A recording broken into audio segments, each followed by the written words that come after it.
All lies within the eye of the beholder. Let us suppose, prior to our birth, that we humans are energetic beings, able to lead full lifetimes of pure perception that lies beyond the confines of what is considered to be our baseline reality. Let us then say we are able to dictate our perception. That is to say, our outer or higher self, if you will, controls what we see in our base form, here in our aforementioned baseline reality. How would we then, in our base form, occupying this reality, be able to assure that we know what humans look like? To add greater depth and context, we all agree on the normative form that human beings take. We have an agreed upon definition for the anatomy of a human being. 4 limbs, 1 head, 10 fingers and toes, and so on. However, how do we know what information this conveys? To add further clarity, what is the limitation of an individual's perceptual radius? To what end does one's awareness stretch?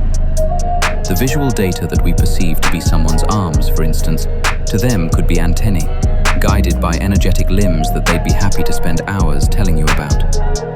Then, what's to say that our measurements of these limitations of perception are in any way accurate? How could you tell this person that they are objectively incorrect? You see, the question is not, how do we know we're humans?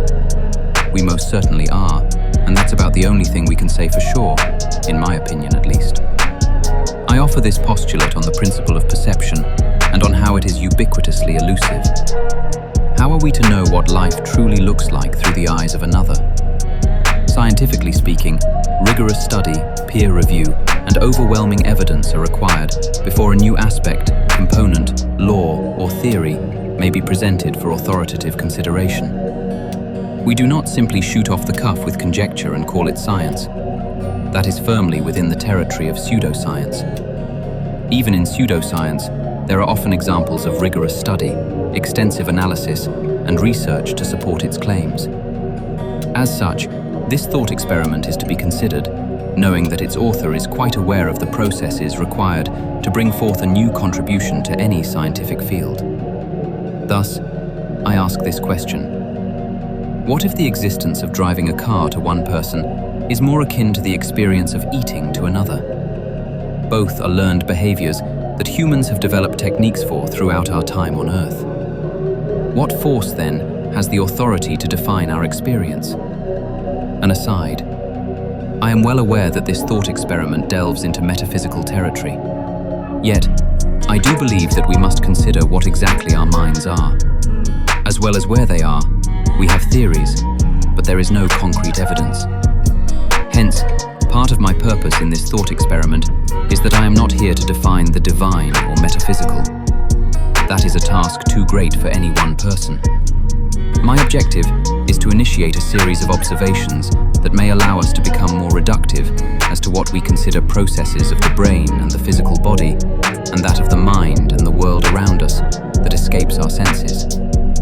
In my humble opinion, heady topics such as this hold far more weight than they receive credit for. As humanity rapidly approaches the precipice of the next epoch in the evolution of our technologically integrated society, I fear we do not appreciate the gravity of such lines of inquisition. Furthermore, are we not then subject to arbitrary rules that are incongruent with our objective reality as a society? It's a thought. What are we to do about the worlds that exist within the mind of another? The places we may go only if we know someone so intimately as to understand what they see, how they perceive things. How could you convince someone that our heads are not held up by arms that are invisible to everyone else, but are visible to ourselves, the owners of said appendages? This is a crude example, I know. However, the idea is that something which to us may seem impossible and illogical could be someone else's reality, their very reason for being even. What are we to do about this?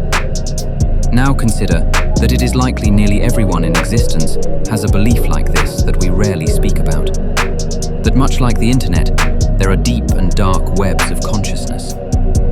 What will this mean as our technology incrementally approaches a level of function that will rival the cognitive activity that we observe in animals we consider to be less developed on the whole as compared to ourselves? Then, when it rivals us? As society sways in its attempts to avoid bowing and collapsing inward, these questions seem to be overlooked. We instead seem to be more concerned with the advancements that will propel us into the future, despite considering the lessons that we, as a considerably developed society, have yet to learn.